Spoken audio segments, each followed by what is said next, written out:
vous informer, c'est notre devoir. Toza toujours wana pour nous informer bino na première chaîne YouTube à travers le monde. Merci na confiance au bossala na chaîne na bino.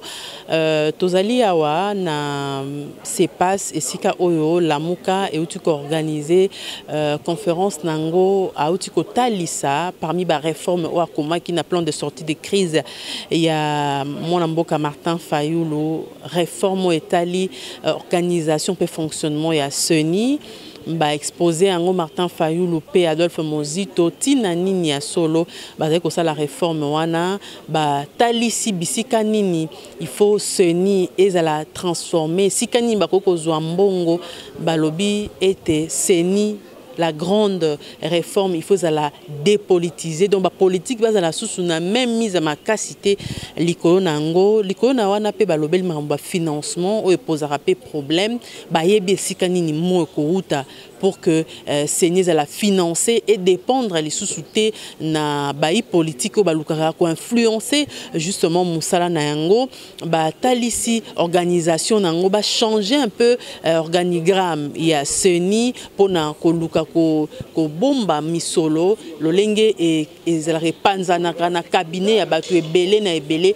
ba sali moins restructuration na ya organigramme il y a Seni et puis boyebi que polémique ezali ko sala ma recensement préalable pour les élections de 2023 moi na mboka Martin Fayulu pe moi na mboka Adolphe Mozito balobi niet élection il faut salama na temps nango 2023 pas de recensement comme préalable à tenue et à élection ceux qui barosala la yango recensement ezala pour repérer cette carte d'identité oui mais ezala préalable te pour na organisation il y a élection et puis siko na lolenge mboka na biso ezali monene ko ça la recensement en moins d'une année et ko ça la pratiquement impossible pour na bango en tout cas ezali manœuvre pour pouvoir en place pour na koluka ko glisser ba talisi makambo oyo ndenge nini organisation Seni ndenge nini élection il faut ça la pour na bango il est temps maintenant que ba réformer ça la encore 3 ans ezali pour que l'élection et salama n'attend réel n'engelobi décembre 2023 donc naroti kabino bolanda binomoko intégralité il y a conférence oyo animée par Martin Fayulu et Adolphe Mozito les deux leaders encore na lamuka oyo baoti ko animer ko expliquer justement vision na bango na oetali loi portant organisation et fonctionnement il y a commission électorale nationale indépendante. En vue de mettre fin à cette chronique de légitimité et de donner au pays toutes les chances de reconstruire,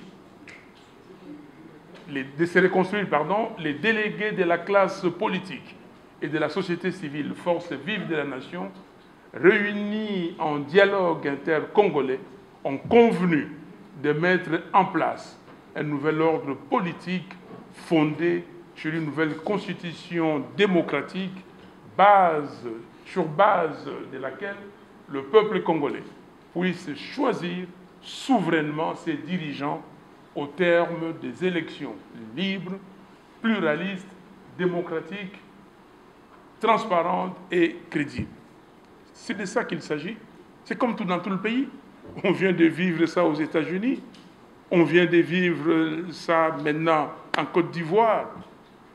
Comment faire pour avoir des élections, en un mot, crédibles et transparentes? Comment faire? Nous avons mis en place, comme dans beaucoup de pays africains, étant donné que nos États sont des États faillis, il n'y a pas de démocratie, ne sont pas des États de droit dans la plupart des cas, on a mis en place des institutions pour gérer les élections. Les politiques ne faisant pas confiance au ministère de l'Intérieur en place. Et, prochain slide, nous avons mis en place la CEI au départ, Commission électorale indépendante. Donc, une centrale électorale. Cette centrale électorale était occupée, envahie par les politiques. La CENI actuelle, si vous voyez sa composition, il y a 13 délégués qui composent sa plénière, dont 6 sont membres du bureau. Dans les 13 délégués, vous avez 10 politiques, 3 sociétés civiles seulement. Et encore, dans cette société civile, le président est issu de la société civile, mais il est tout de suite après politisé, qu'il vienne des confessions religieuses. Et depuis que ça a commencé, depuis 2005-2006, c'est soit un abbé, soit un pasteur, soit un membre envoyé par une église. Et tout le temps, ces membres ont été récupérés par le pouvoir en place. Donc, c'est ni politisé, 10 délégués des forces politiques, 3 délégués des forces sociales seulement, et vous avez une plénière et un bureau. Dans le bureau, le président, comme j'ai dit, est récupéré. Le vice-président à qui on a confié beaucoup plus de responsabilités est membre de la majorité, entre guillemets, politique à l'Assemblée nationale. Et les rapporteurs viennent de l'opposition. Tout de suite, quand ils entrent dans la CENI, ils font équipe, et les présidents, et les vice-présidents, et les rapporteurs. Donc, on n'a rien d'indépendant. Le rapporteur, les questeurs, il vient aussi des politiques. Et toute la structure est politisée. Vous avez la structure, je ne veux pas commenter davantage, mais vous connaissez la CENI aujourd'hui. Et à la CENI, on a confié, on a créé ce qu'on appelle le secrétariat exécutif national, l'administration de la CENI. Et tout le monde vient de là. Monsieur Ronsard Malonda, qu'on propose, il était secrétaire exécutif national. C'est l'homme clé qui fait tout. Et c'est par là que la tricherie commence. Alors, nous nous sommes dit, qu'est-ce qu'il faut faire? Prochain slide, s'il vous plaît. Prochain slide sur les... Voilà. La réforme de la loi s'articule autour des idées suivantes. D'abord, la dépolitisation de la CENI. J'ai lu et puis je vais vous expliquer quand on entrera dans l'organigramme qu'on propose. Nous voulons rendre l'organisation et la gestion des élections crédibles et transparentes. Quand je dis crédible, donc réellement crédible et transparente. Nous voulons renforcer l'autorité de la plénière de la CENI en tant qu'organe de contrôle. Nous voulons garantir l'indépendance et l'impartialité des membres et du personnel de la CENI. C'est très important. Quand les membres sont là, ils doivent travailler pour la République, ils doivent travailler pour que les élections soient le reflet des positions du peuple. Il faut que ce soit la photographie en ce moment des forces politiques dans le pays. Cinquièmement, nous voulons que les résultats proclamés reflètent réellement la vérité des urnes. Et nous voulons élargir la gestion de la CENI à d'autres structures de la société civile. Pas seulement 3 membres de la société civile. Parce que les politiciens occupent toutes les places et la société civile est laissée à la portion congrue. Et nous voulons, dans cette réforme, que la société civile occupe une place de choix, mais que cette société civile fasse réellement son travail, qu'elle ne soit pas inféodée et parce qu'elle est proche de la population, qu'elle reflète réellement ce que le peuple congolais veut. Septièmement, nous voulons redéfinir les attributions des organes de la CENI. Vous avez la plénière, vous avez les bureaux, et nous devons redéfinir les attributions, et nous irons plus loin, nous allons voir comment éclater certains autres organes. Sélectionner les membres de la CENI sur base de leurs compétences. On ne va pas venir parce qu'on est frère d'eux, sœur d'eux, et de je ne sais qui, parce qu'on fait partie de telle organisation. Non. Nous voulons que pour certains postes, vous allez le voir, comme le rapporteur. Pourquoi le rapporteur de la CENI doit être un politique? Pourquoi les questeurs de la CENI doivent être un politique?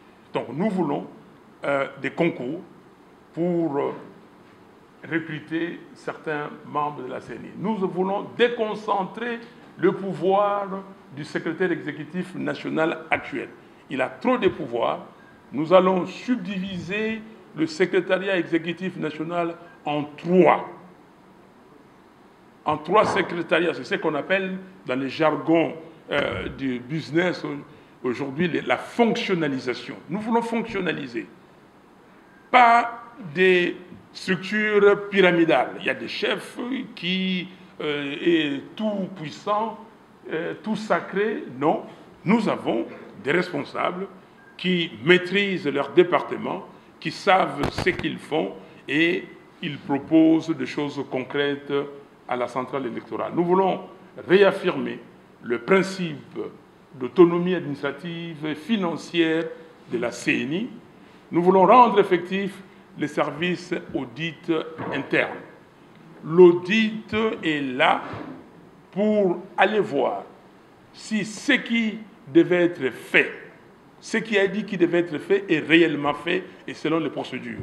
On ne peut pas, dans ce monde moderne, dépenser 1 milliard de dollars et que personne vienne demander compte. Et ça, c'est extrêmement grave. Nous sommes au XXIe siècle où il y a l'argent des contribuables et même des partenaires. Cet argent est dépensé sans qu'on sache exactement comment ça a été dépensé.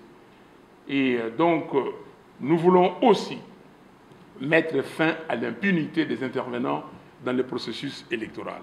Vous ne pouvez pas venir fabriquer des chiffres comme vous voulez, et puis vous vous pavanez dans la ville, dans le pays, et vous avez encore les kilos de prendre la parole. C'est une insulte au peuple. C'est extrêmement grave. Dans aucun pays au monde, ça peut se faire. Moi, je ne peux pas, et nous avons droit à la différence. Chacun de nous a droit à la différence. On ne peut pas, parce qu'on dit que non, les Congolais acceptent l'inacceptable. Non, pas tous les Congolais. En tout cas, pas le peuple congolais comme je le comprends. Nous devons faire respecter la durée de mandat de la CENI, des membres de la CENI. Durée de mandat, 6 ans. 6 ans, fini, vous partez. Vous ne pouvez pas rester là. Vous partez. Et puis, on doit mettre en place des mécanismes pour que la centrale continue de fonctionner normalement. Et nous devons aussi garantir le droit à la sécurité sociale au personnel de la CENI. Les personnels de la CENI sont des hommes et des femmes qui ont des responsabilités et qui ont une vie à mener. Donc, ils ont droit à la sécurité sociale. Et enfin, nous voulons garantir la liberté syndicale aux gens et cadres de la centrale électorale. Donc, s'ils ont des revendications, il faut qu'ils présentent ces revendications. Voilà l'esprit qui habite cette réforme. Vous le voyez maintenant retranscrit dans un organigramme. Nous avons 2 structures. La première, c'est la plénière. Et nous voulons une plénière de 23 membres. La plénière actuelle, c'est 13 membres. Nous disons 23 membres. Comment? Nous avons une plénière. Vous avez 8 délégués des confessions religieuses. Ça, c'est un pays très religieux, spirituel, et 99% des Congolais, plus que 99%, sont des croyants. Donc, nous disons à nos pères spirituels, vous avez la responsabilité de mettre tout en ordre. Nous voyons au Sénégal, dans certains pays, ce sont les religieux. Le Sénégal, le pays que je connais, qui est en crise aujourd'hui, vous voyez, déjà 95% des Sénégalais sont musulmans. Peut-être moins de 5% catholiques. Mais le Sénégal, c'est un pays qui a permis d'avoir, au départ, un président qui était Sérère, Léopold Sédar Senghor, catholique de surcroît. Donc, ils ont su se mettre d'accord. Et à chaque fois qu'il y a un problème, et là, les imams, les religieux catholiques et autres se mettent d'accord pour voir comment régler le problème avec les politiques. Et je crois, sincèrement, nos pères spirituels, vous êtes là, que votre responsabilité est engagée. Ce n'est pas de vous mettre un délégué, le président, qui va être acheté, et que vous commencez à vous disputer et comment est-ce que nous allons désigner. Nous avons réglé ces problèmes. Vous avez 8 confessions religieuses. Vous représentez la plénière et vous serez aussi le bureau. Et en plus de ces 8 délégués des confessions religieuses, nous ajoutons 8 délégués de la société civile, d'autres organisations de la société civile. L'organisation des femmes, c'est le mois de la femme, 2 délégués. L'organisation, donc les mouvements citoyens, 2 délégués. Vous avez l'organisation des, comment on appelle ça, les conseils supérieurs de la magistrature, 1 délégué. L'Ordre national des avocats, 1 délégué. Les organisations qui s'occupent des élections, 2 délégués. Et ça fait 8. 8 ajoutés aux 8 religieux, ça fait 16. Et ces 16-là composent les bureaux. Voilà. Et au sein de la plénière, vous avez un rapporteur. Ce rapporteur, pas un politicien. Il est recruté sur concours. Appelle à candidature, et puis on le recrute. Lui et son adjoint, ils font partie du bureau et de surcroît membres de la plénière. Et enfin, vous avez 6 délégués des forces politiques. On veut réduire au minimum les forces politiques. Donc, 6 délégués des forces politiques. Et on vous dira plus tard comment ces 6 délégués vont venir. Après, on peut monter les tableaux hauts pour que les gens qui sont de l'autre côté voient. Juste monter un peu plus, si ça peut monter. Voilà. Donc, maintenant nous avons le bureau. Comme je dis, le bureau, vous avez 8 délégués des confessions religieuses, 8 délégués des forces sociales et 1 rapporteur. Ça fait 17 membres du bureau. La plénière, 23. Le bureau, 17. 17 plus 6 qui viennent de la classe politique. On va dire qu'il y a des forces politiques. Les forces politiques vont avoir chacun 2 membres. Les forces politiques, on va les choisir comment? Il faut aller... Nous avons les élections. Ces élections se sont passées comme elles se sont passées. Il y a eu des gens qui ont fabriqué les chiffres. Que vous preniez les chiffres, les résultats qui sont sortis du serveur de la CENI, que vous preniez les résultats fabriqués par M. Nanga, que vous preniez les résultats sortis par nous, la MOCA, il y a eu 3 forces politiques. Ces 3 premiers, ça peut constituer la référence et chacun, par derrière lui, envoie 2 délégués au sein de la plénière de la CENI. Donc, la plénière a un rôle de contrôle. Évaluation, contrôle. Mais le bureau fait tout. Et le bureau, composé, comme je vous le dis, le bureau n'est pas géré par un président inamovible, tout puissant, tout fort. Non. Le bureau est géré et dirigé à tour de rôle par les confessions religieuses. Les 8 confessions religieuses vont gérer les bureaux chacun pendant 3 mois. C'est une rotation. Ça tourne. 3 mois. Vous gérez et après, l'autre confession vient et ils vont s'organiser. Il y a des mécanismes qui sont mis en place pour encadrer la rotation. Et donc, si le travail est fait correctement, s'il y a la transparence, s'il y a les day-to-day, comme on dit, si on fait les next steps, donc ça se fera correctement. Aujourd'hui, la gestion moderne, c'est une gestion transparente. Les sociétés sont devenues comme ça. Il n'y a pas le chef tout-puissant qui va centraliser et tout le monde fait la queue pour qu'il soit reçu à tour de rôle. Donc, voilà le bureau. Et puis nous descendons. Après le bureau, nous avons ce qu'on appelle aujourd'hui le secrétariat exécutif national. Ça, c'est le cœur de la CENI. Nous déconcentrons ça. Nous déconcentrons, ce qu'on appelle le secrétariat exécutif national en 3 secrétariats. Nous gardons un, qu'on va continuer à appeler secrétariat exécutif national, un deuxième secrétariat national des opérations, chargé des opérations pour ceux qui étaient dans ce pays en 2005-2006 et 2007. Rappelez-vous de ce qu'on a appelé BNO, Bureau national des opérations. C'était comme ça. La CEI était déconcentrée. Le SEN, le secrétariat exécutif national, est venu après. Donc la CEI était déconcentrée de cette façon. Et vous avez les BNO et vous avez les CNT qui s'appelaient les Centres nationaux de traitement. Maintenant, nous appelons ça secrétariat national au traitement. Et chacun a ses responsabilités, chaque secrétariat a ses directions, et puis on travaille correctement. Et le secrétariat exécutif national qui reste va être en charge pour la gestion administrative de ce qu'on appelle les CEP, le secrétariat exécutif provinciaux. Il y en a 26. Et puis, sous ces secrétariats exécutifs provinciaux, vous avez les antennes, donc qui seront gérées. Et donc là, nous pensons que la CENI pourra être efficace. Et je le répète, ce que j'ai dit, c'est la fonctionnalisation. Et maintenant, autre innovation, détail, c'est que les commissions.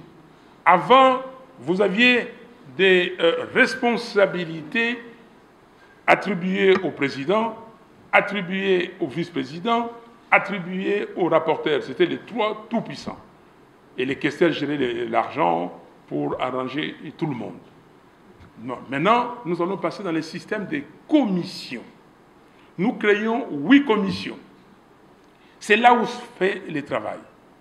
Vous avez la commission juridique, vous avez, je ne vois pas, oui. Oui, vous avez la commission juridique, vous avez la commission inscription sur les listes, vous avez, pardon, déroulement des scrutins, vous me dictez, commission collecte des résultats, commission éducation civique et électorale, commission administrative et financière, commission logistique, voilà, et puis il y a la commission recrutement et formation,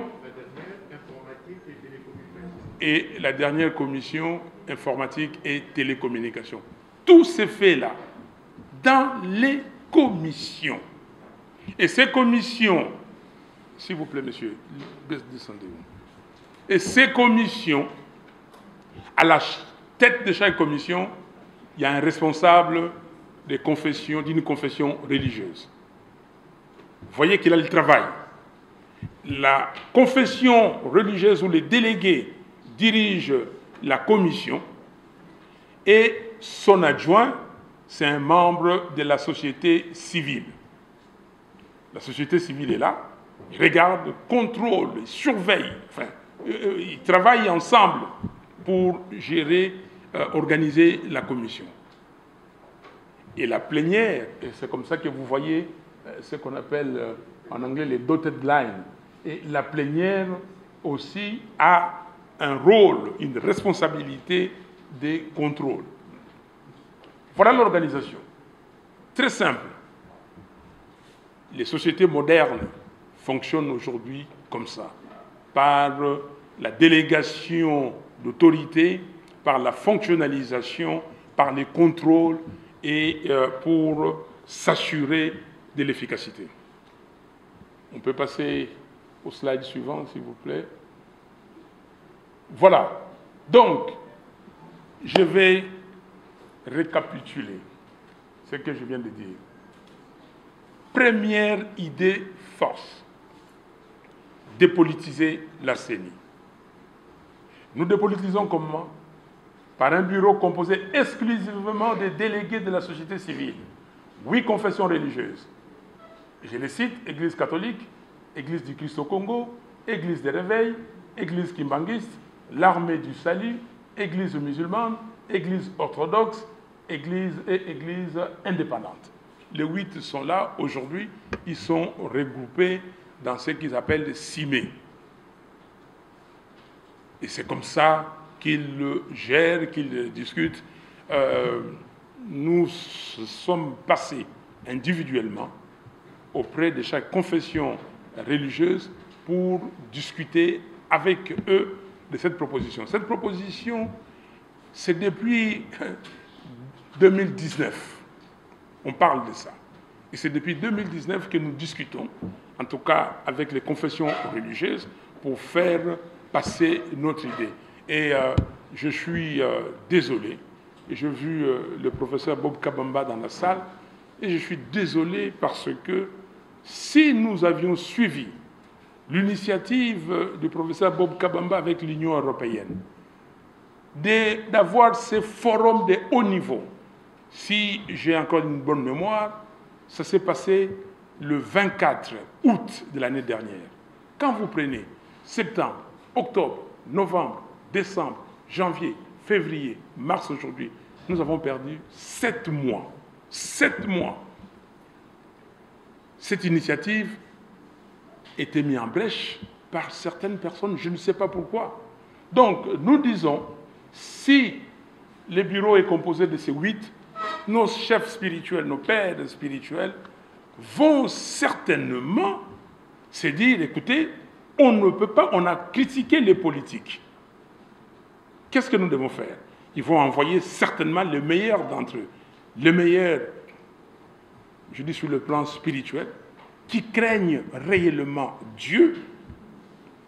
Je vois Imam Moussa et j'ai beaucoup aimé, et il répète ça souvent. Vous faites ça, vous faites ça.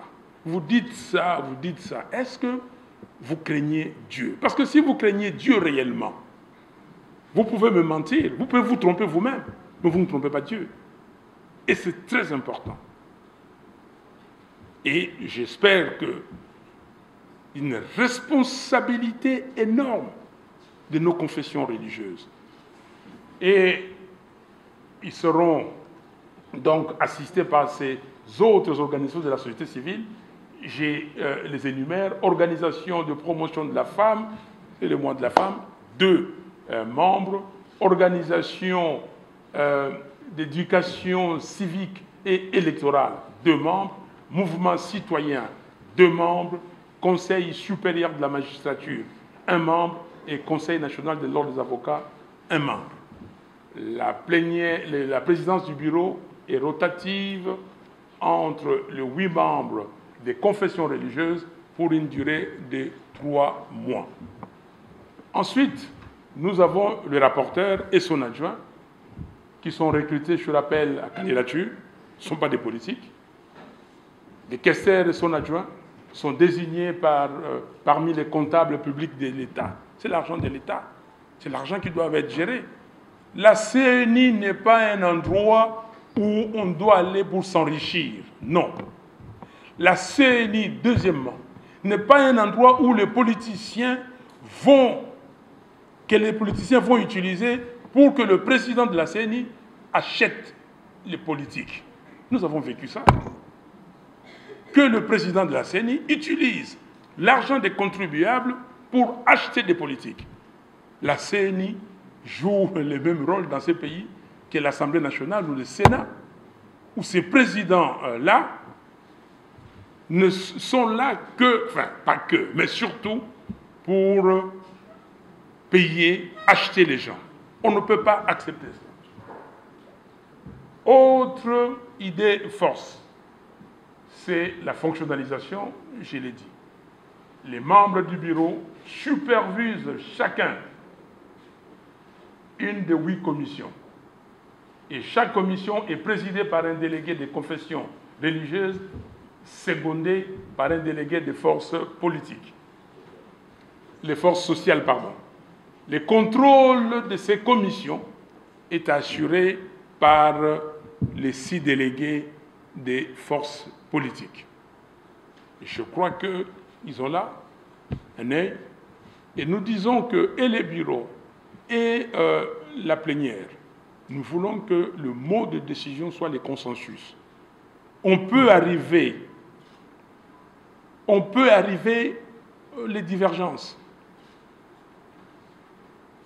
Comment gérer ces divergences si nous voulons y arriver, si nous avons la volonté, nous savons ce qui nous attend. Ce qui nous attend aujourd'hui, c'est redresser ce pays qui est en train d'aller à volo. Ce pays que nous avons le 3 460 km, et aujourd'hui, nous voyons ce qui se passe, l'insécurité est partout, les vols partout, et nous devons être capables de nous ressaisir.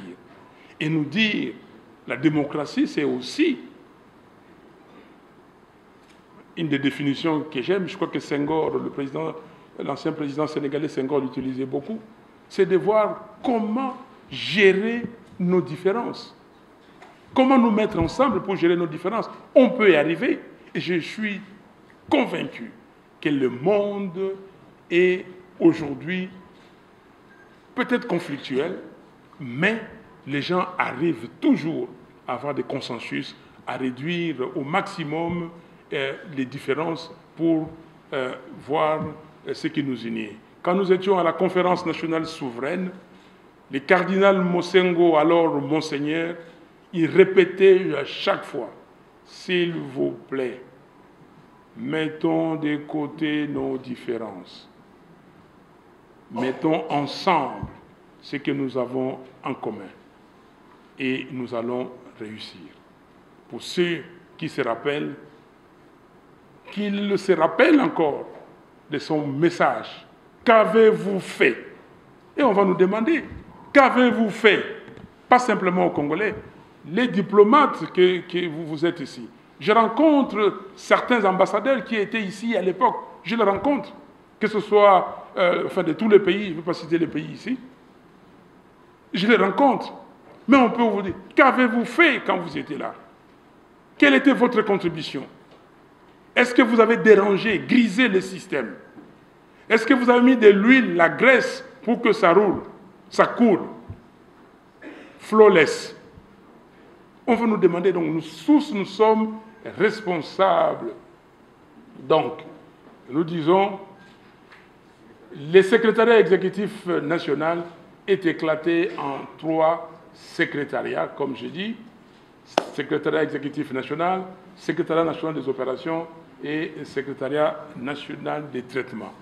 Le prochain, voilà. Donc, j'ai terminé ma présentation. Je vous remercie.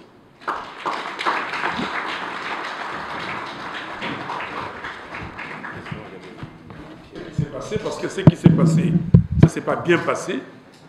Et nous avons élaboré cette proposition. Mais vous dites que vous savez comment ça se passe au niveau du Parlement. Pour nous, il n'est nullement question qu'on prenne ces parlements. Ces parlements, vous savez comment il a été constitué. Si de fait, nous acceptons qu'il existe, on va trouver des accommodations. Mais la configuration ne peut en aucun cas être celle de ces parlements.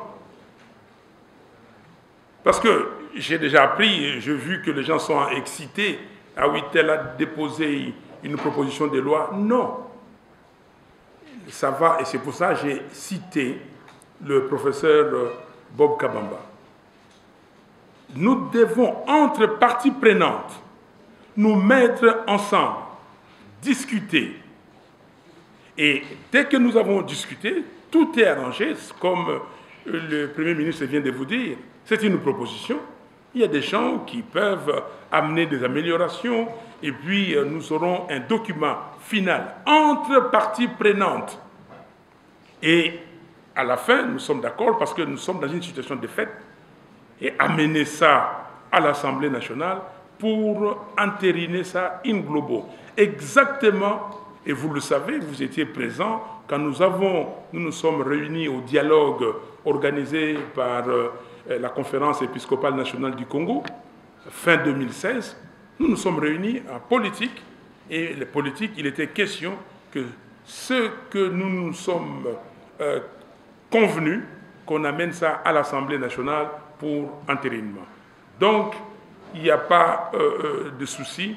Et aussi, n'oubliez pas le peuple. Aujourd'hui, le peuple congolais est réveillé. Le peuple congolais ne laissera pas des politiques véreux, ou comme disait le jeune Idengo, des politiciens escrocs, aller, prendre les devants. Comment vous comprenez qu'un député, laissons les députés de côté, un sénateur, 2 sénateurs, 10 sénateurs, des sénateurs, on le trouve dans les toilettes du palais du peuple en train de se faire acheter par des candidats. Est-ce que vous trouvez ça normal? Merci. Merci, monsieur le coordonnateur. Je voudrais dire à notre ami de ne pas s'inquiéter outre mesure. Je dis outre mesure. Nous voulons 2 étapes dans les discussions. Une première étape qui est, j'allais dire, informelle. Une étape qui formalise. C'est-à-dire, au moment où les autres forces, en commençant par celles qui occupent notre pays et s'imposent sur le peuple, acceptent le principe des discussions, nous aussi, on accepte le principe de discuter avec eux en dépit des qui sont illégitimes. C'est déjà un compromis qui voudra que nous puissions travailler ensemble. Nous avons dit un espace d'échange et de discussion pour nous mettre d'accord sur le texte avec des compromis et des synthèses.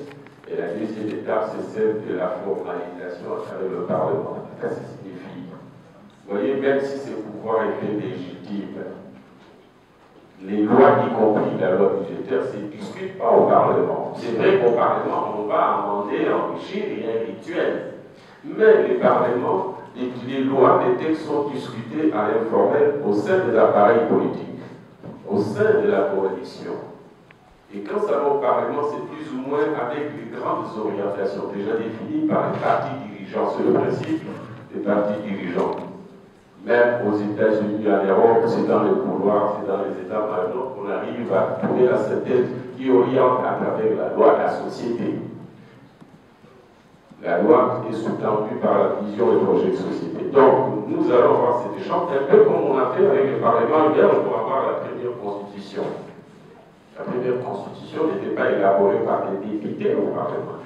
Elle était discutée par les forces vives, la partie congolaise, la partie belge, à travers les appareils politiques belges et les forces politiques de chez nous. Et on a prouvé ce consensus des parlements africains. Donc c'est cette volonté politique issue de ces compromis-là. Voilà la formule que nous envisageons, qui est tout à fait classique. Même si nous étions devant des forces élues, elles auraient trouvé des compromis comme coalition, en dehors de l'instance institutionnelle qui est en os ou en cabinet. Merci. Sur le mécanisme pour ramener les autres, et je vous ai dit tout à l'heure que la démocratie, c'est aussi la manière de gérer intelligemment et pacifiquement nos désaccords. Donc, je crois que s'il y a les hommes et les femmes de bonne volonté, nous pouvons arriver. Et les pères spirituels sont là. Je crois que chacun doit mettre du sien pour que les politiques, hommes et femmes, mettent de l'eau dans leur vin et pour qu'on aille de l'avant. Et sinon, deuxième question, qu'est-ce que vous allez faire? Aujourd'hui, je vous avais répondu à l'époque que je croyais vraiment que les gens allaient s'abstenir de ce genre de bêtises. Je n'ai pas mis le peuple dans la rue. Aujourd'hui, je mettais le peuple dans la rue. Tous. Aujourd'hui, le peuple congolais sera dans la rue. Si les gens s'amusent, vous allez voir ce que vous allez voir.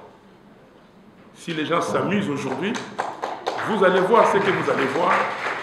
Je ne suis plus là pour dire, ah oui, qu'on vienne me dire partout où je vais à l'étranger, Monsieur Fayoulou, vraiment merci beaucoup, merci pour votre lutte pacifique, vous n'avez pas demandé au peuple de descendre dans la rue. Cette fois-ci, le peuple descendra dans la rue. Et le peuple n'est pas prêt. Le peuple n'est pas prêt pour que parce que le peuple n'a pas confiance au Parlement. Et si les gens disent que voilà, nous allons passer par la force, bon, mais voilà, on va mettre sur la table les rapports de force. Merci.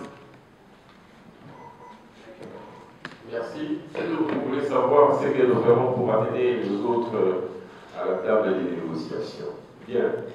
Si nous étions une démocratie caractérisée par un clivage entre une majorité et une minorité, on sait que les autres ont la légitimité pour gérer, parce qu'ils sont majoritaires, et les autres ont la légitimité pour apporter l'opposition, la contradiction, les contextes seraient différents et les discussions pourraient être et à l'informel et au sein des institutions.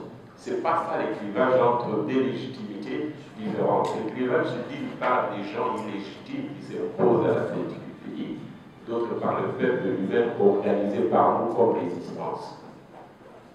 Et donc le peuple va faire toutes les pressions, y compris ceux qui sont ici, à savoir les forces vives de la nation.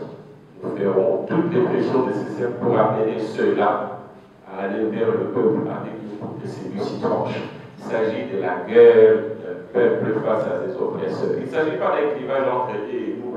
Ce serait même nous faire honneur. Ils sont trop petits pour, bien que nous l'incarnons dans ses aspirations, ce peuple-là, il veut du changement. Voilà les clivages. Et quelques-uns pas les changements. Donc nous demandons au peuple de porter très haut, très fort ces revendications, et pour cela, il sera soutenu à l'intérieur comme à l'extérieur du pays. Merci. Merci pour la parole. Je suis Daniel de la Simoncelle. Monsieur de la Simoncelle, merci beaucoup. Et je vis votre document, très détaillé, bien élaboré. Et quand vous étiez en Bois-la-Loge, j'ai discuté avec certains membres de la Simoncelle. Et j'étais en confinement aux États-Unis. Et l'autonomie financière, oui. Donc, toute organisation normale, l'Assemblée nationale jouit d'une dotation, mais elle a son autonomie. Il y a une dotation qui doit être gérée par la CNI au début de l'exercice. La CNI élabore son budget et puis elle gère. Et elle gère avec les organes qui sont en son sein. 23 membres, ils sont permanents ou ils ont seulement les rôles. Ils sont des membres de la CNI, ils sont permanents, avec leurs responsabilités, comme j'ai dit tout à l'heure. Ils font les day-to-day, donc le travail de la CNI au jour le jour. Révision constitutionnelle est-elle envisageable? Écoutez, la Constitution, telle qu'elle est là, elle est verrouillée dans beaucoup de ses dispositions. Aujourd'hui, les gens parlent du deuxième tour. Je ne pense pas que les dispositions verrouillées font problème. Donc, on ne peut pas les toucher. Parce que le deuxième tour, là, je pense que tout peut s'organiser, mais en discussion entre parties prenantes, dans les dispositions non verrouillées. Mais est-ce que la question se pose réellement? Si la question se pose, voilà, on va écouter le peuple congolais, la classe politique, les parties prenantes vont discuter. Pourquoi le deuxième tour? La fois passée, nous avions eu le deuxième tour en se disant les gens étaient déjà réunis, organisés, ils ont présenté un candidat et c'était très simple. L'Amouka avait son candidat, le FCC avait son candidat. Bon, malheureusement, il s'est passé ce qui s'est passé. Vous pouvez avoir le deuxième tour et si les choses ne sont pas bien organisées, vous n'aurez pas les élections apaisées. Pour nous, ce qui importe, c'est avoir d'abord un climat apaisé avant d'aller aux élections. Nous avons les préalables. Ces préalables-là sont les réformes. C'est comme ça que nous interpellons toutes les parties prenantes pour qu'on se mette d'accord avant d'aller aux élections. Mais, et je le répète, je l'ai dit depuis le 30 décembre dernier, je l'ai répété le 11 février, que nous n'accepterons pas l'éclisme. Il faut que les élections soient organisées à la date prévue. Merci. Merci. Je voudrais ajouter un mot à propos de l'autonomie de la CENI. En fait, il s'agit de l'autonomie tant externe qu'interne, c'est-à-dire à l'intérieur de la CENI. Externe, c'est par rapport au gouvernement. Nous ne voulons pas dire que CENI est féodé au gouvernement et qui va pleurer tout le temps pour que le décaissement se fasse pour une procédure classique, celle de la loi financière qui consiste à faire une mise à disposition trimestriellement ou mensuellement de manière à ce qu'elle s'organise de manière autonome. À l'interne aussi, nous voulons que la chaîne de la dépense soit organisée pour que entre les différents organes statutaires de la CENI, qui ait une certaine indépendance des différents responsables par rapport à leurs missions respectives. À savoir que le président, encore que le président lui-même relève d'une procédure rotative, ce n'est pas une même personne toute puissante, elles vont se réveiller de manière tournante, mais que celui qui est président à un moment donné ait le pouvoir de relancement, mais qu'il n'ait pas les autres compétences, y compris celles d'engagement, de liquidation et de paiement. Et donc la chaîne soit respectée dans la mesure où chaque bureau, à travers son président ou son vice-président, ait ses besoins, son crédit, qui fasse l'objet d'un investissement en procédant par engagement, liquidation, etc. Donc ce n'est pas le tout-puissant président, encore il n'est pas unique, qui va mettre à sa disposition toutes ses compétences pour gérer les finances, ainsi mettre sous sa tutelle les autres membres du bureau et les autres membres de la plénière.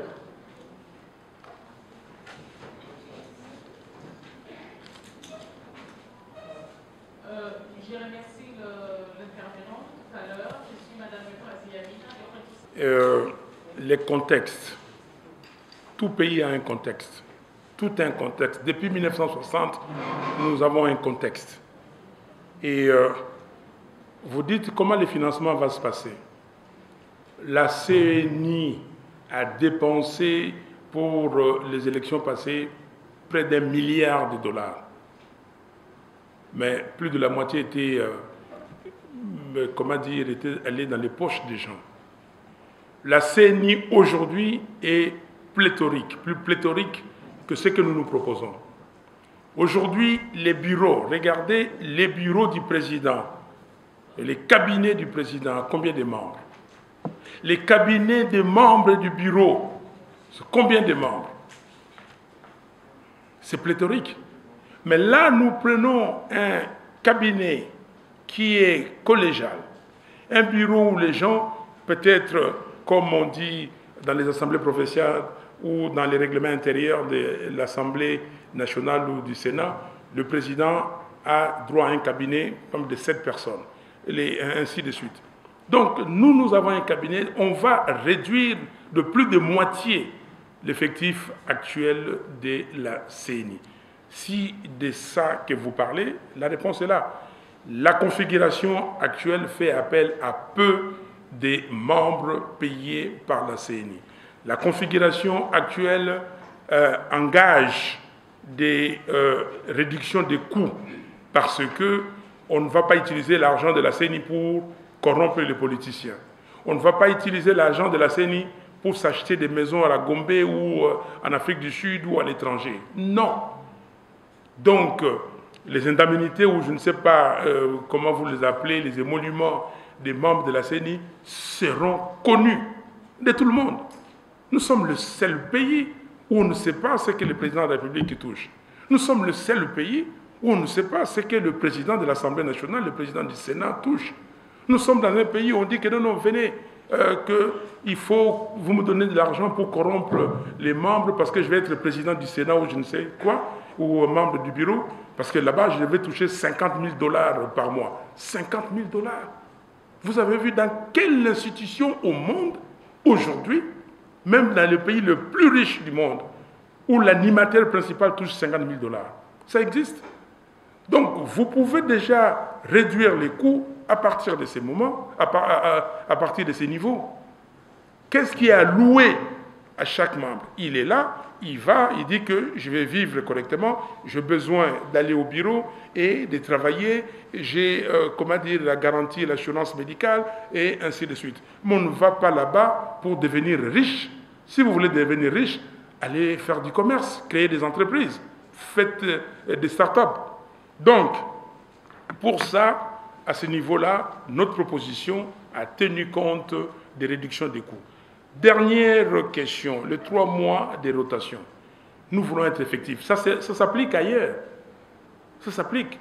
En Suisse, la présidence est rotative.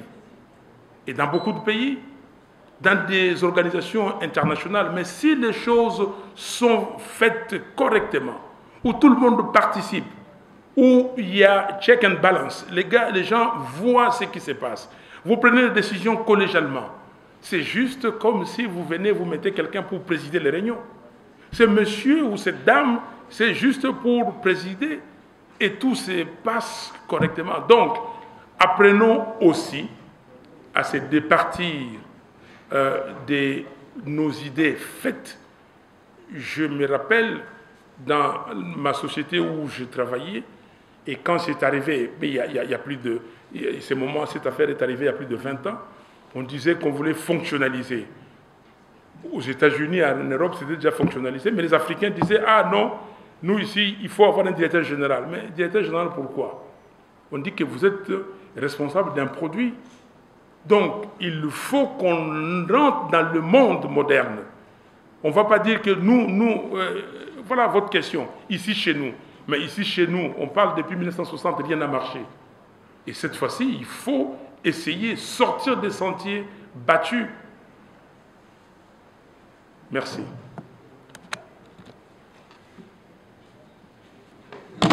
Oui, merci. Je m'appelle Emmanuel. S'il vous plaît, un complément d'élément au président qui a effectivement, s'agissant du coût des financements, a indiqué que nous pouvions faire des économies en termes du personnel, qui, dans le cadre de la proposition que nous faisons, ces économies peuvent se dégager, en fait, qu'on va réduire les effectifs au sein des différents organes. C'est d'une part. D'autre part, nous pouvons faire aussi des économies en ce qui concerne le matériel existant. Je crois que la CNRA dit un mot précédemment, à savoir que l'inventaire et l'audit technique pourra voir ce que nous pouvons dégager pour matériel susceptible d'être utilisé.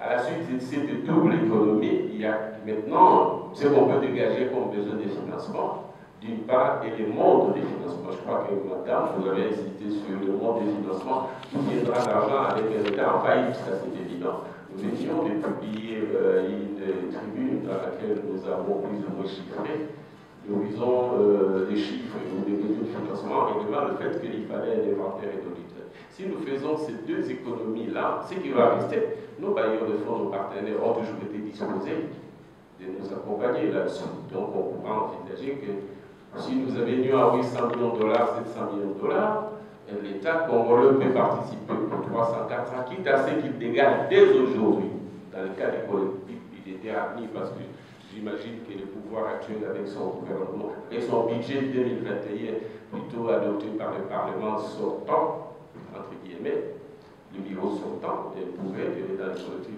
inscrire déjà et commencer les décaissements du tiers de la part qui reviendrait au gouvernement congolais, avec la possibilité de compléter ça avec les soutiens des partenaires extérieurs qui sont toujours là et qui veulent bien nous accompagner.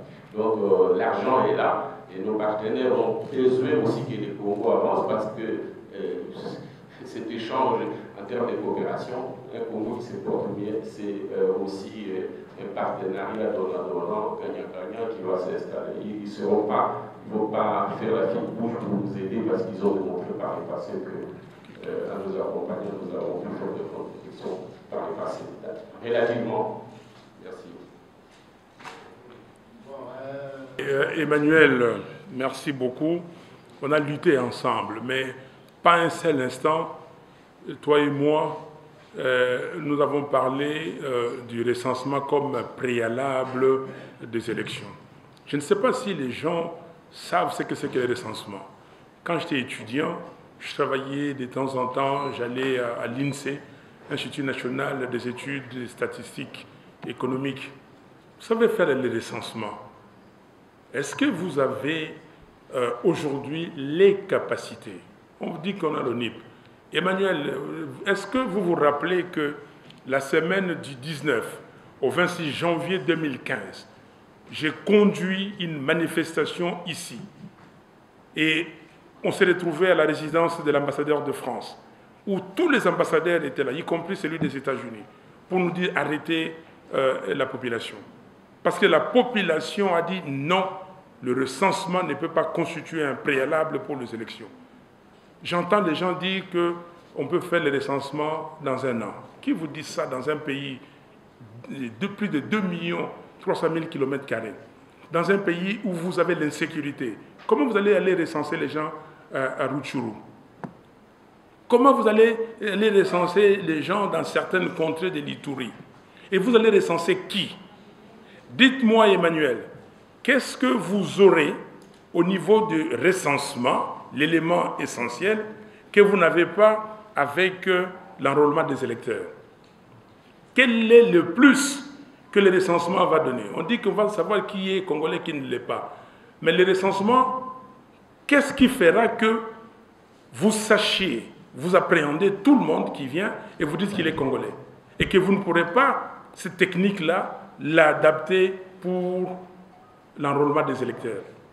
L'ancien représentant du secrétaire général des Nations Unies ici, Martin Kobler, disait que, je dis, nous, communauté internationale, si nous avons quelque chose à léguer à ces peuples-ci, d'abord un bon fichier électoral. Je mets quiconque au défi qui me dise qu'il est capable, ici au Congo, de faire un bon recensement en moins de 5 ans. Mais quiconque au défi. Quel est l'Institut national de la statistique, le ministère du plan? Est-ce qu'ils ont des techniciens? Mais est-ce qu'ils ont aujourd'hui des gens capables pour larguer sur toute l'étendue de la République, faire les recensements, c'est-à-dire compter les gens de 0 à 100, je ne sais pas combien d'années, compter tout le monde. Et quand vous avez terminé les recensements, qu'est-ce que vous faites? Parce que les recensements, dans le pays, comme pays africain, comme la Côte d'Ivoire, on fait les recensements. Ils ont des cartes d'identité. Mais après la carte d'identité, qu'est-ce qu'il faut? Vous devez vous inscrire sur des listes électorales. Donc l'enrôlement. Et maintenant, Madame, tout à l'heure, Efrazi avait parlé des finances. Le recensement va vous coûter combien? Combien de millions? Combien de milliards? Le recensement. Non, je crois que c'est une fuite en avant. Nous étions tous avec ceux qui, aujourd'hui, réclament les recensements parce qu'ils veulent glisser. Et nous avons manifesté, et je le répète, la semaine du 19 au 26 janvier 2015 pour dire qu'il est nullement question d'imposer comme préalable aux élections les recensements. Et d'ailleurs, heureusement, c'est le président Kengo Wadondo, qui était président du Sénat, qui a calmé la population. Et j'ai dit non, que le peuple congolais comprenne aujourd'hui que le recensement, nous avons besoin de recensement, parce qu'on a besoin de beaucoup de choses, mais nous devons avoir d'abord un gouvernement légitime, des institutions légitimes, avec des animateurs légitimes. Mais j'ai posé la question à mes compatriotes, à nos compatriotes de l'Est. Mais aucun compatriote de l'Est ne veut le recensement. Vous avez toute la bande là-bas, les Burundais, les Ougandais, les Rwandais vont venir se faire enregistrer. Ils ont une carte d'identité, ils sont congolais. Comment vous allez réparer ça? Il y a une complicité aujourd'hui connue entre les dirigeants ici et les gens de ces pays-là. Nous voulons rester en bon voisinage, mais nous voulons ne pas créer des situations parce que vous voulez glisser. Et non, ça, on n'acceptera pas ça. Merci.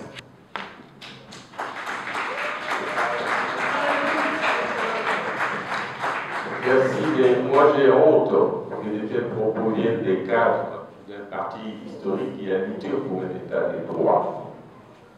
Moi j'ai des origines politiques. Je suis né dans un parti comme l'UDPS, à savoir les Palou. Nous avons lutté pour un état de droit. Qu'on mette sur la même balance la problématique du recensement et la problématique de la date constitutionnelle des élections prochaines. Parce que le glissement, c'est la violation de la loi. On peut dire que les autres ont glissé, pourquoi pas nous? Pourquoi pas vous? Parce que vous avez défendu l'état de droit. Et nous, avec le peuple, nous n'acceptons plus ces glissements. Parce que les glissements égarent l'auto-droit de notre mandat. Après, c'est lui qui vient de la violation de la Constitution. Nous n'accepterons pas. Maintenant, qui le dit, c'est cela. Très bien, prenons par hypothèse diabolique qu'on accepte ça. Mais ils ne nous disent pas, ça prendra combien de temps, combien ça coûte, est-ce qu'ils en ont les moyens et ça partira des temps. Ils n'ont pas réfléchi à cela. Ils auraient pu venir avec une proposition pour montrer les avantages et les inconvénients des telles options comparées à celles de l'enrôlement ou plus ou moins de consulter un complément pour améliorer le fichier électoral. Non, c'est irresponsable. Ça montre que nous ne sommes pas sérieux comme peuple et je suis désolé, heureusement qu'il s'agit d'un parti politique, pas d'un peuple. Je vous reconnais, vous savez, ça fait plus de 30 ans que vous et moi, nous luttons ensemble. Rappelez-vous de toutes les discussions, des colloques, des manifestations, la marche des chrétiens et tout. Je connais votre volonté. Vous et moi, nous avons été dans des églises, dans des paroisses, pour animer des séminaires, des conférences pour les jeunes gens. Même si on avait simplement 30 personnes, 50 personnes, on a fait. Mais la question que vous posez, est-ce que les membres de nos églises sont dépolitisés? Est-ce que la société civile est dépolitisée? On va commencer ici à chercher entre l'œuf et la poule qui vient le premier.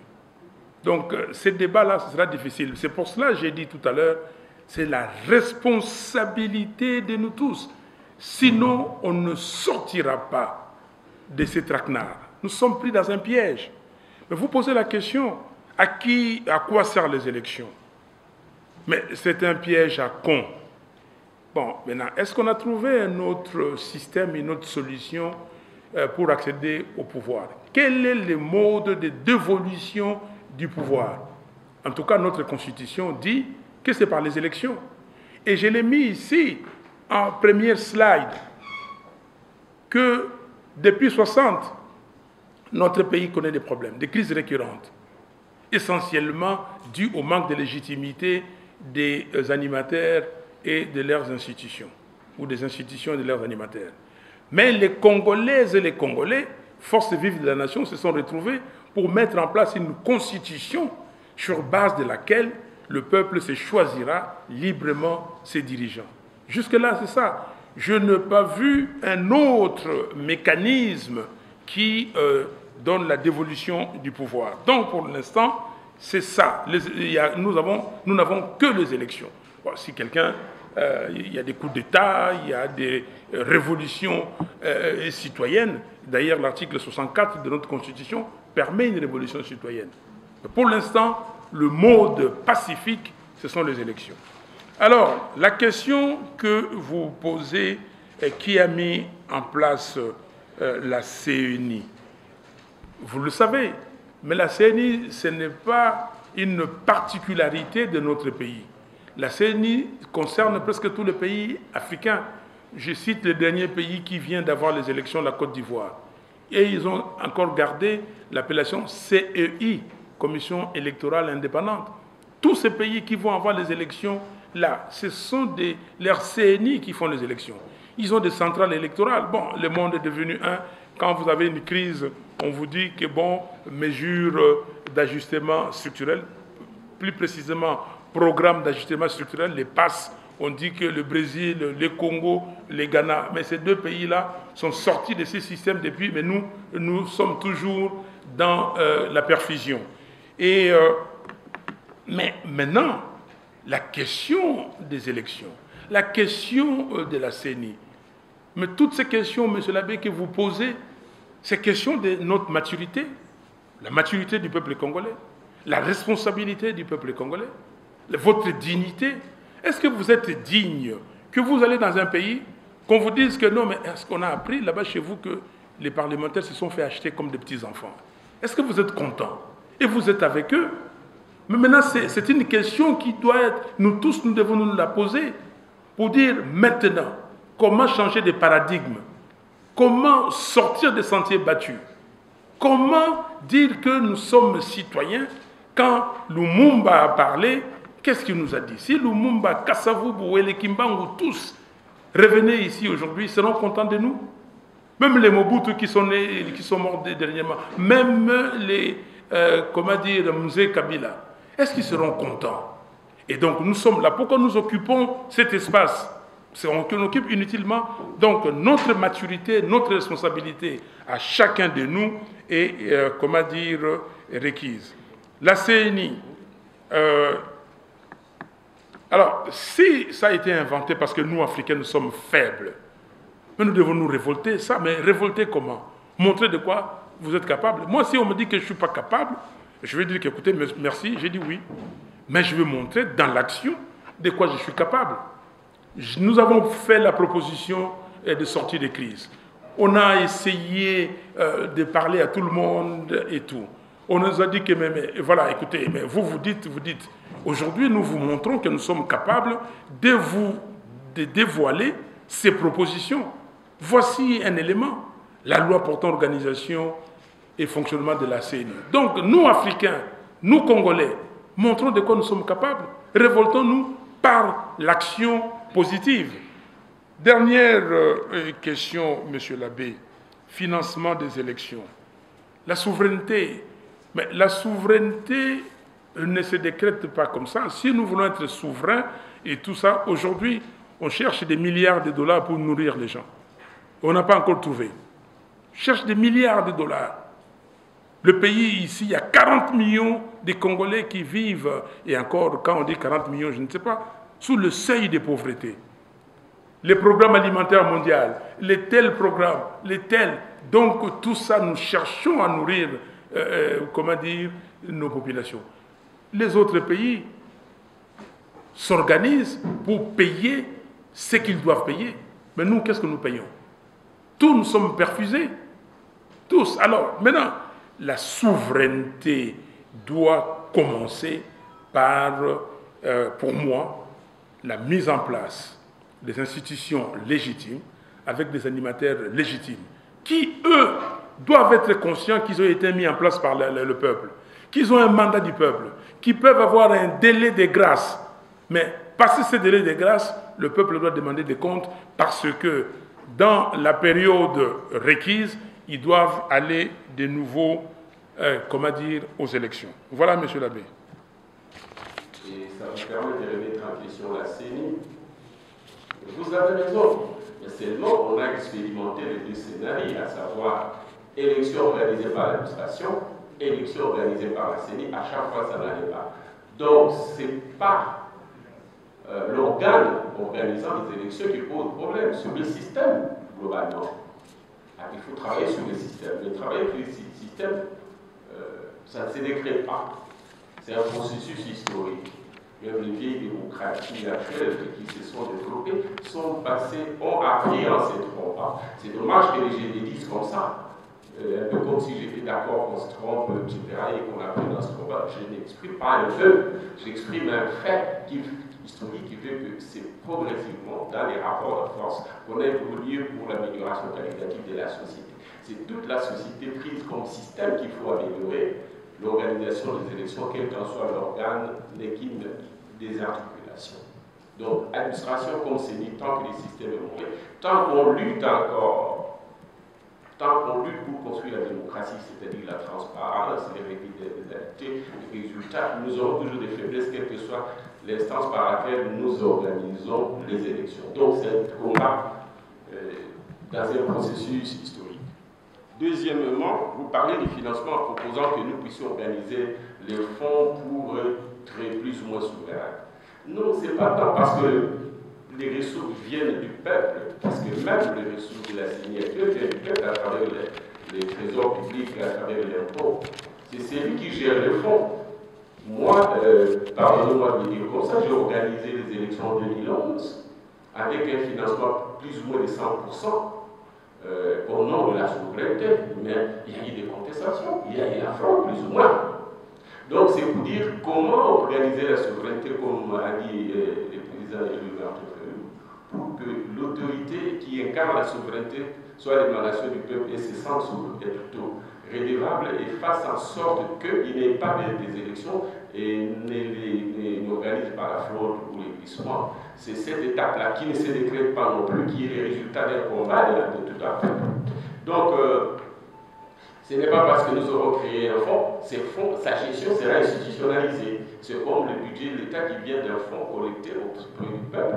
Et quand vous institutionnalisez, donc vous dépendez des animateurs, des institutions qui peuvent être bons ou mauvais, ou tout en étant bon, être faible, etc., et le dysfonctionnement. Voilà donc, tout en vous encourageant dans cette démarche critique, je vous demande que nous prenions acte que nous devons évoluer grâce justement à ces discussions. Quelquefois, des discussions intellectuelles, quelquefois, ça pourrait être voilà, les vieilles civilisations sont aussi la contrepartie de la violence.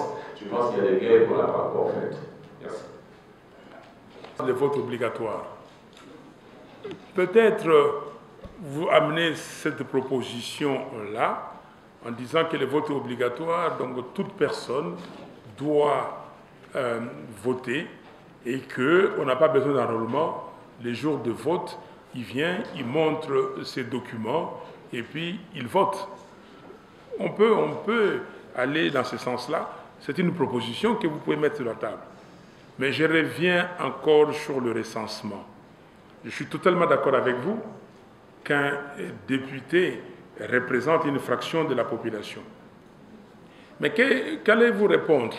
J'ai encore eu beaucoup de compatriotes toute cette semaine du Sud Kivu, du Nord Kivu, de l'Ituri, qui disent que ne vous amusez pas à nous amener le recensement ici. Comment allez-vous répondre à ces concitoyens? Parce que Kinshasa n'est pas le Congo. Ce que vous pouvez avoir.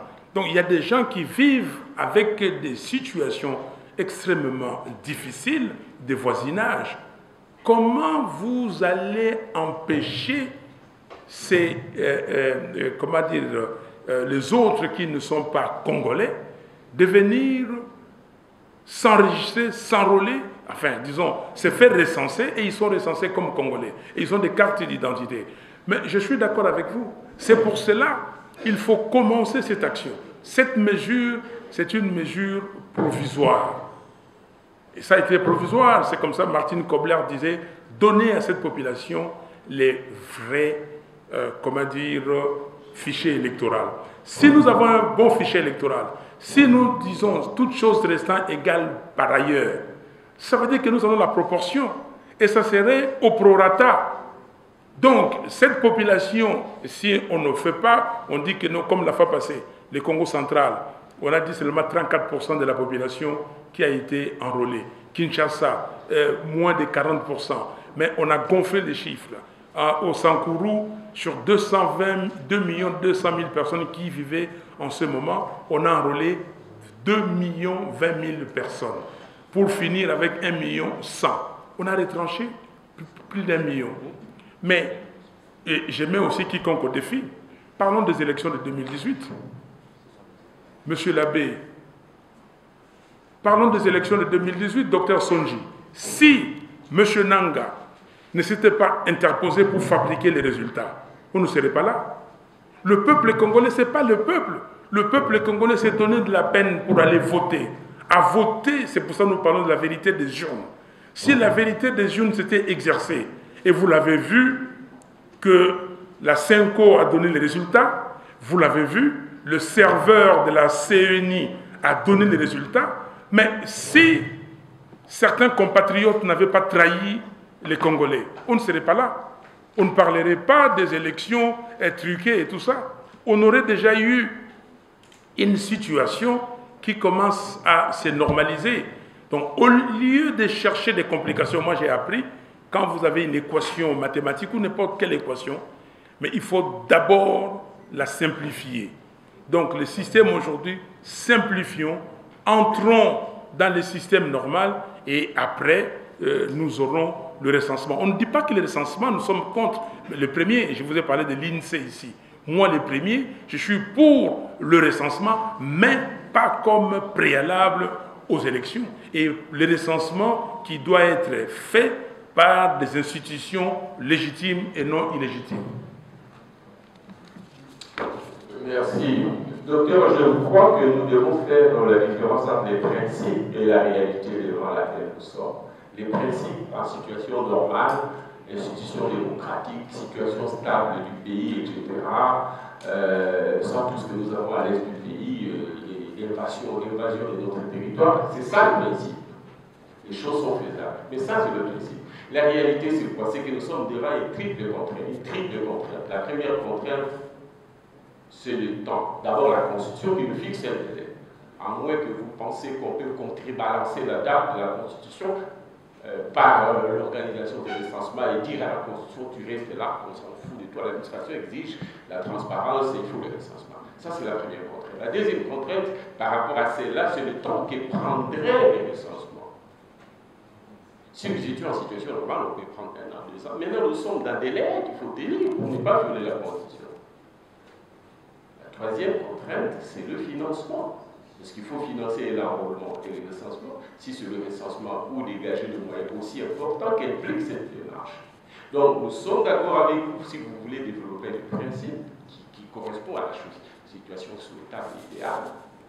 Mais si vous voulez rester dans la réalité du moment avec l'exigence du respect du délai constitutionnel, cette idée vient de la part de ceux qui la proposent, pardonnez-moi de dire, assez stupide, parce que déjà, ils ne se donnent pas, puisqu'ils sont au pouvoir, l'obligation de nous dire combien ça coûterait, où est l'argent et combien ils en ont déjà dans l'escarcelle de l'État et combien ils ont donné à l'ONU qui n'attend que ça. Voilà ce que nous pensons. Donc, soyons réalistes et regardons les choses parce que nous voulons revenir à la normalité. Il faut commencer avec les processus électoraux, d'où la nécessité d'améliorer les fichiers électoraux pour que par la suite, après normalisation de la situation institutionnelle, nous puissions passer le recensement, même si d'ailleurs les deux peuvent se faire parallèlement, à savoir que si le gouvernement c'est sans la capacité financière de financer le recensement, peut le faire en même temps que améliorer les fichiers électoraux par un complément d'envoi. Merci.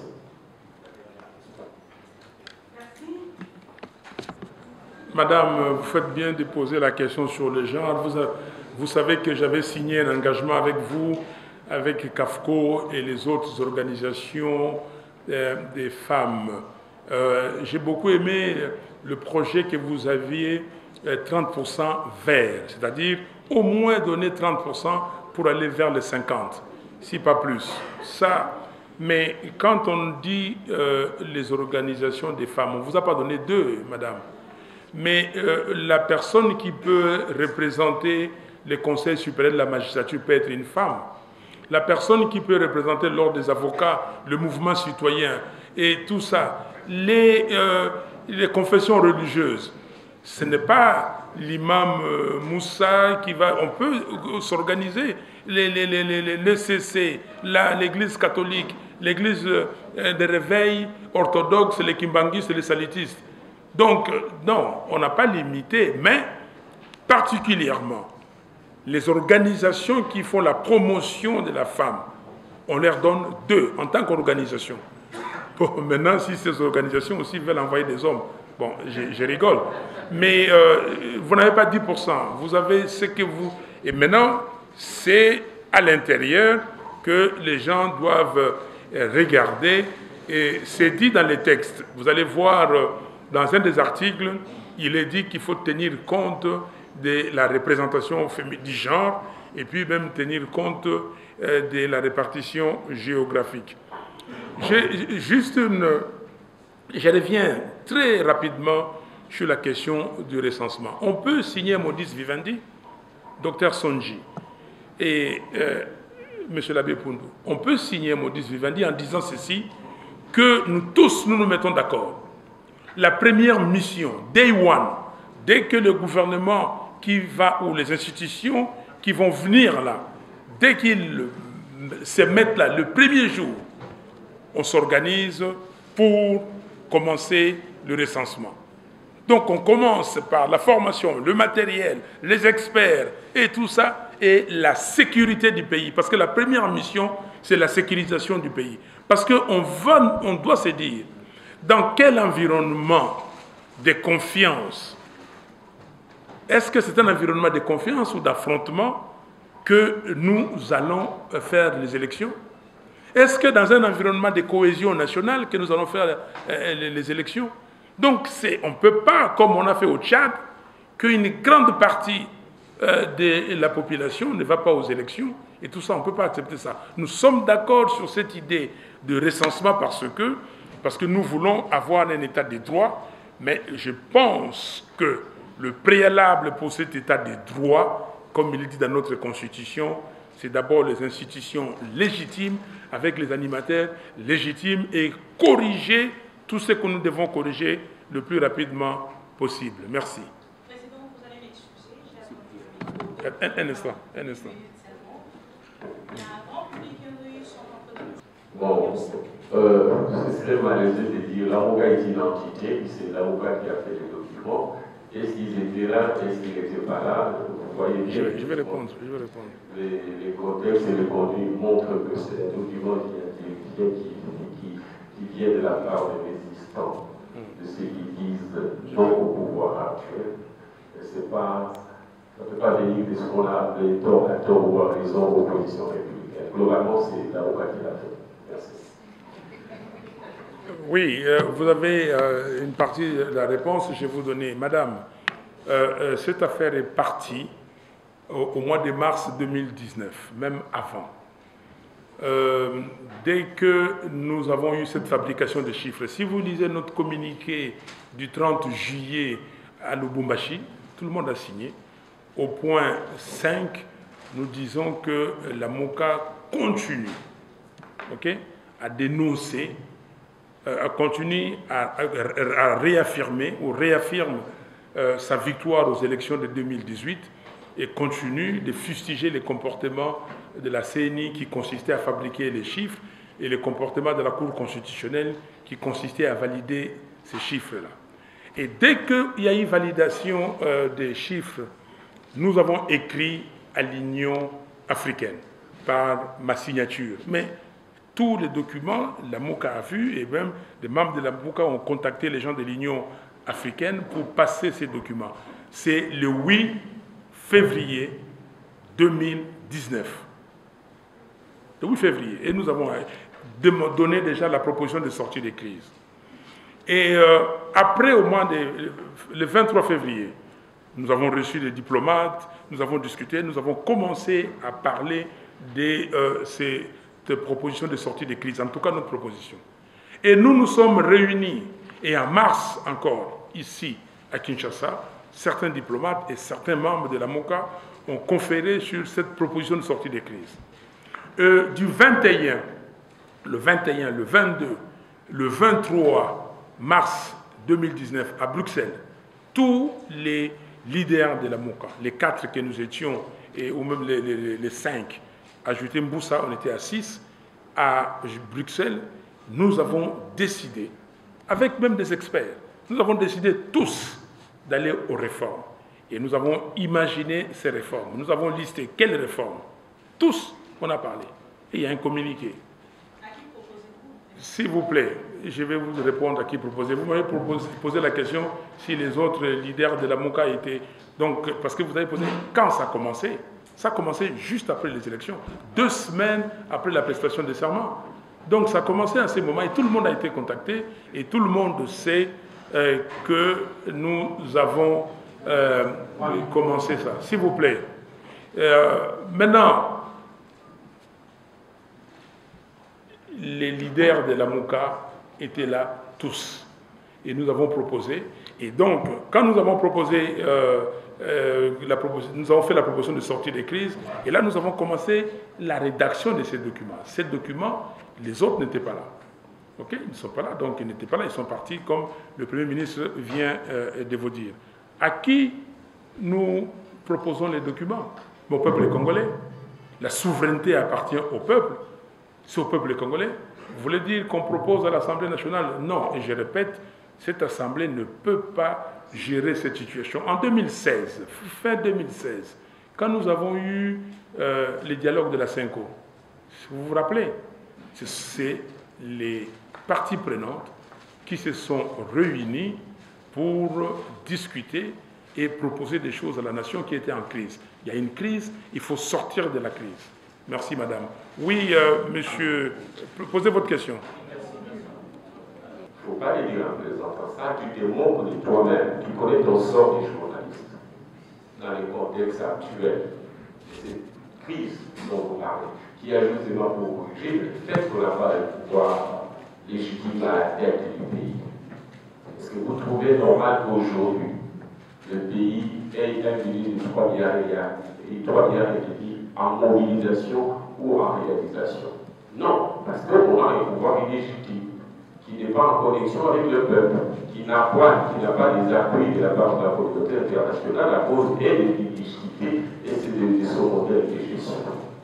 Quand vous parlez des autres pays, mais les Américains, tout en étant en crise comme nous, sinon plus que nous, ont augmenté le budget de plus ou moins 2 000 milliards, je dis bien 2 000 milliards, avec les financements monétaires. Sauf que chez eux, les financements monétaires trouvent la contrepartie dans l'offre économique, et parce qu'il y a une offre scientifique qui peut répondre en augmentant la production, qui peuvent nous soutenir, parce que nous avons la contrepartie en perspective en termes de financement, plutôt en termes des gisements miniers. Est-ce que vous trouvez normal que la communauté internationale bénéficie de nos gisements miniers de la manière que vous connaissez, sans que nous aussi on bénéficie de leurs ressources financières? C'est une question de contrepartie et de discussion avec eux, en leur donnant une garantie que grâce aux élections prochainement, nous aurons les bonnes institutions et que par conséquent, nous allons améliorer les climats d'affaires et qu'ils vont gagner grâce à leurs investissements dans notre pays, investissements qui ne viendront pas, j'insiste,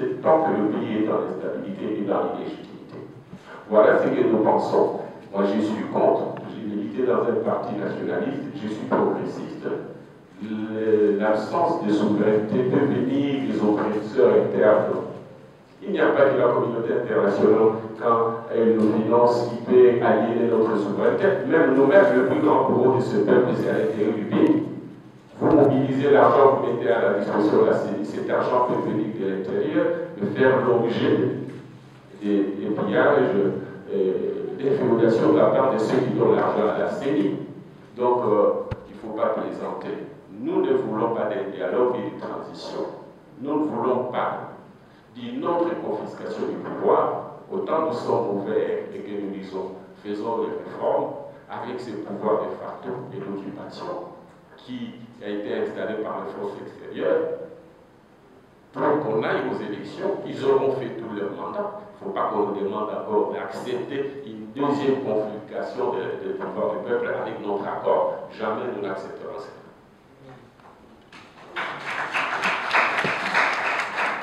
Voilà, Eric Wemba, est-ce que vous êtes journaliste? Vous rapportez beaucoup de choses. Et je crois d'ailleurs, je suis votre dernière vidéo qui était très très éloquente. Mais est-ce que vous avez imaginé, on a parlé des milliards de dollars dépensés par la CENI. Ces gens-là sont encore là, ils ont cet argent.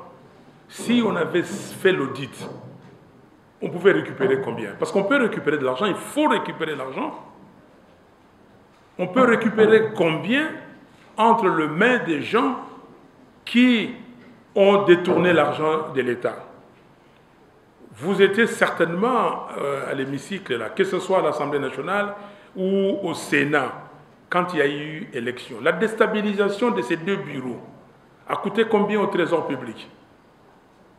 Combien on a dépensé? J'ai appris que tel a donné telle chose, tant de milliers de dollars, ainsi de suite. Ça a coûté combien? Aujourd'hui, les trains de vie des institutions, les gens voyagent par jet privé, les gens sont payés 50 000 dollars et tout ça. Mais ça coûte combien? Vous ne nous parlez pas de ça? Nous pouvons rationaliser. Nous pouvons, si nous voulons. Je dis ici, si nous trouvons un compromis, on s'est dit que nous voulons les élections, c'est la volonté, on ira vers les élections. Mais nous disons que ces élections, nous devons dépenser le minimum. Que personne ne mette un franc dans sa poche. Si vous dites déjà ça, mais aujourd'hui, vous avez réduit 50% de ce qui a coûté les élections la fois passée. On ne peut pas attendre parce que la Constitution n'a prévu nulle part d'attendre. Ce qui s'est passé en 2016, c'était quelque chose qui est venu et finalement, nous avons dit aux évêques de la Cinco, quand ils nous ont convoqués en novembre 2016, on a dit, mais pourquoi seulement maintenant? Pourquoi seulement maintenant? Pourquoi on n'a pas fait avant? Et là, nous avons presque 3 ans devant nous, il faut le faire maintenant. Dans tout ce que nous faisons ici, dans ces réformes, nous avons déjà mis les calendriers. Il est possible, ce n'est pas l'objet de la réunion d'aujourd'hui, mais on viendra. Si on se met d'accord le plus rapidement possible, nous serons à mesure d'organiser les élections. S'il n'y a pas élection, il n'y a pas gouvernement, il n'y a pas il n'y a pas glissement. Merci. Merci beaucoup, chers amis, d'être venus. Nous vous remercions abondamment. Ce n'est que les lancements des débats, des discussions. Nous allons vous recontacter pour continuer la discussion. Mais en même temps, nous sommes déjà en train de préparer la révision d'autres textes en rapport avec les élections, en rapport avec les autres institutions. Et donc, c'est le débat qui commence. Merci beaucoup. Eh bien, c'est d'abord une très bonne initiative. On peut encourager une initiative de réflexion pour une réforme. Mais la question de fond, c'est qu'on fait une réforme dans quel système? Si le système n'a pas changé, est-ce que cette réforme pourra-t-elle porter des fruits escomptés? On est dans la même, dans le même cadre systémique et on va arriver à quel résultat? La CENI fonctionne dans un système. Le système, appelons-le, c'est le système où il y a le primat de l'avoir, n'est-ce pas? Eh bien, nous allons continuer à fonctionner là-dedans et puis les mêmes causes vont produire les mêmes effets. C'est la raison pour laquelle moi je propose qu'on commence d'abord par repenser le système, pour ne pas dire par changer le système. Et là, je reviens toujours au propos de Mungulu Diaka, pauvre vieux Mungulu Diaka qui disait, eh bien, on a changé de chauffeur, mais le véhicule est toujours le même. Le véhicule, c'est le système. Les chauffeurs, ce sont les animateurs. Ils proviennent de quoi? Ils proviennent des élections, ou ils proviennent de ceci ou de cela, mais c'est toujours la même chose. C'est-à-dire que le système n'ayant pas changé, eh bien, les choses vont continuer à fonctionner de la même manière. Voilà ce que je pense en fin et finalitaire de tout cela. Et les élections, et la CENI, et tout cela, dans ce système-ci, eh bien, je ne pense pas que nous pouvons espérer un changement qualitatif. Le recensement est toujours opportun, mais tout dépend de ce qu'on vise, n'est-ce pas? Si on prend le recensement comme prétexte pour ne pas organiser des élections, là ça devient autre chose. Mais si le recensement c'est quelque chose qui doit se faire naturellement, normalement dans un pays, pour qu'on sache qui est qui, combien nous sommes dans le pays et qu'il y ait des cartes d'identité. Nous n'avons pas de carte d'identité dans un pays comme le nôtre. C'est pas normal, n'est-ce pas? Mais comme les uns et les autres le disent, je ne pense pas que le recensement soit, disons, une condition pour les élections. Le recensement, c'est quelque chose qui se fait d'une manière administrative. C'est un exercice administratif normal, n'est-ce pas, qui n'a pas besoin d'être mis en rapport avec les élections. Dans tous les pays, les élections commencent par un enrôlement des gens déjà recensés qui ont une carte d'identité, qui sont connus comme citoyens du pays et qui vont s'enrôler pour les élections. Donc le recensement n'a rien à voir avec les élections à première vue, n'est-ce pas? Le recensement, c'est un acte administratif qui permet au pays de connaître le nombre d'habitants et d'octroyer à chaque habitant une carte d'identité, un point, un trait.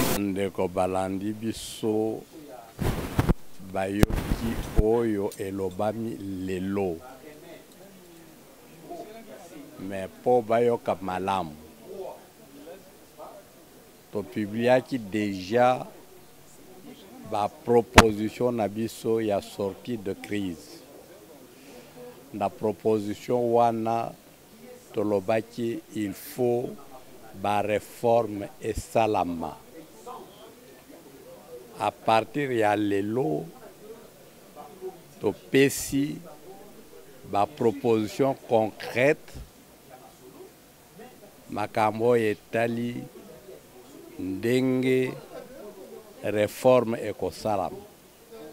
C'est la première proposition.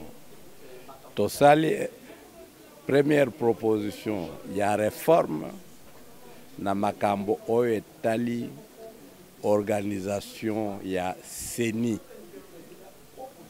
Organisation wana balakisi bino na tableau. Il faut, la dépolitisation de la CENI.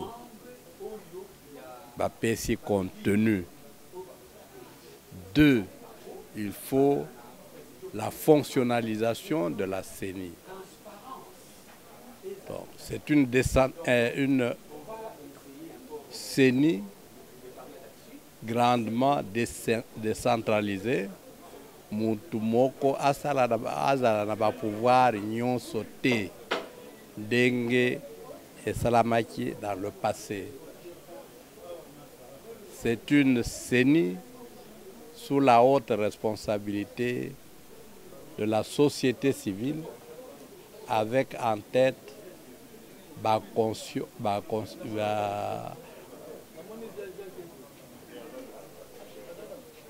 formation religieuse.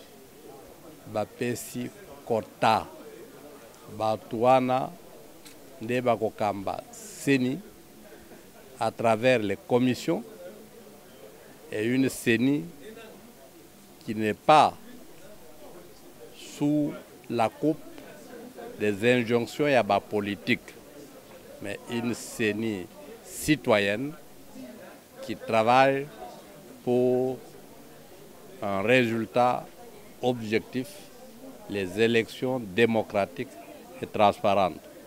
Namukuse nde oyo balobi na bino lelo ba promettre bino que wana ezali première proposition dans les propositions de sortie de la crise.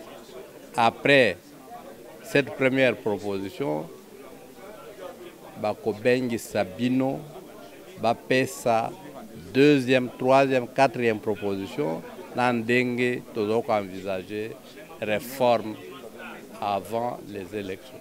La de réforme de la CENI que Lamouka a présentée est essentiellement et uniquement fondée sur la recherche de l'indépendance, la neutralité, bref, la dépolitisation totale de la CENI, de façon à ce que les hold-up électoraux que nous avons connus le 30 décembre 2018 ne se répètent plus dans notre pays. Vous connaissez le point de vue de Lamouka. L'Assemblée nationale est une institution qui a été fabriquée de maître par M. Kabila, donc une institution illégitime. Lamouka réclame un cadre paritaire extra-institutionnel de discussion avec les parties prenantes à la crise de légitimité qui secoue notre pays. Et c'est dans ce cadre que cette proposition portant organisation et révision de la loi sur l'organisation et le fonctionnement de la CENI, c'est dans ce cadre que nous allons et nous entendons mener les discussions. Il n'est pas question, il est nullement question pour nous, la MOUCA, d'amener cette proposition de réforme de la loi portant organisation et fonctionnement de la CENI à l'Assemblée nationale illégitime. D'abord, na sepeli que na participé à la réunion ya Motindo yo. Oyebi que mboka na biso Congo, ils sont très peu qui réfléchissent pour le pays. Batu bazaka koloba biloba loba, mais baza moke oyo batalaka mboka na biso ndenge ko bebe ko kufa boye na bandeko yo bazoko kamba biso lelo pe bandeko mususu ba réfléchir ndenge nini tokoki ko bongisa mboka lelo ezalaki lancement ya processus ya ko lactalisa peuple congolais ba réforme tolingi yango pona nini et tolingi ba réforme esalama wapi pe toyoki ndenge soldat du peuple le président élu Martin Fayulu a talisi biso que ba réforme il faut esala na CENI. Et le plus important oyo nakoki koyebisa ba congolais ezali que le premier point capital ezali que il faut balongola makambo ya politique na institution oyo ezali indépendante pour esalisa ba élection ya solo oyo kokosala ke mboka ekende na développement na lopoto babengi yango dépolitisation.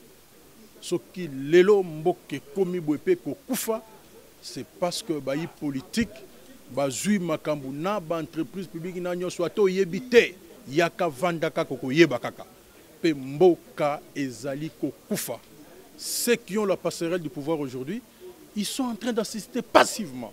Mais je pense que mboka oyo biso Congo et ko bongate pona ba ONG et ko bonga pona ba association te mboka et ko bonga na nzela ya ba élection ya solo oyo ko pesa biso to benga na lopoto ba institution forte pe ekosala ke lobby na biso ezala malamu. Donc nous devons veiller à ça comme des véritables patriotes. Donc je suis content que na yoka makambo yo pe ekozala tokosenga na bino pe bapandisango botalisa yango na population parce que CENI comme institution indépendante ya ko organiser ba élection il faut makambo bongwana yango ndetoli.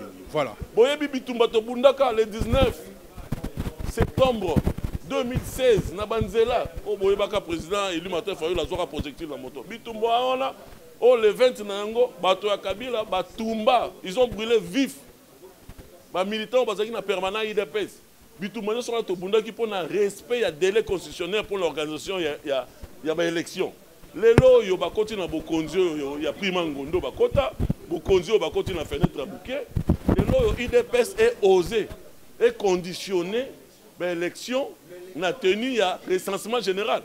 Mais bon qui président du Martin Fayulu lobby, quelle est cette organisation sérieuse na état délabré au Congo ezalango sikoyo akoki ko organiser akoki ko tenir à réaliser recensement général de la population oyo oyo tozala ba fin fond nzele ezali tenini nyonso wana eza clair c'est élémentaire ba lingi kaka ba luka moyen ba glisser mais ndeko Félix Tshisekedi alobaka en 2016 si Kabila aliki 2016 bat atambola likolo ya cadavre na ye yango on a dit monsieur Félix Tshisekedi bandeko IDPS boye baka yango trop c'est trop aucun glissement ne sera toléré et biso toza ba mobilisateur ya population tokozela kaka teti 2023 banda lelo oyo toko banda ba action ya nzela malembe tozela na sukara atende berère tosali en 2016 il faut qu'on travaille opinion publique baye ba o bengi délai à constitution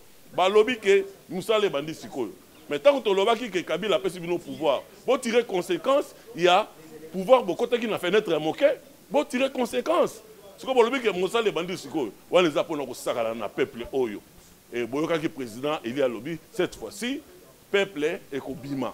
Et quand bima ya jete pour message na koyoka ko bima ngala zali moko ya ba mobilisateur moko ya ba combattant terrain peuple ndakendaka ko voter société civile et sengeli az analyse sur likola makambo ko salima. Alors rapporteur tolobi rapporteur ba ko zoyer politique té rapporteur ba ko zoyer ba sali appel d'offre appel à candidature a sali test na yena adjoint ba monique ba ina makoki ya ko sala musala wana na kata seni ba zui bango. Donc au total to proposer 18 membres au bauti na kati ya société civile. Bayi politique pour bango pe bazali partie prenante to réduire influence na bango sensiblement.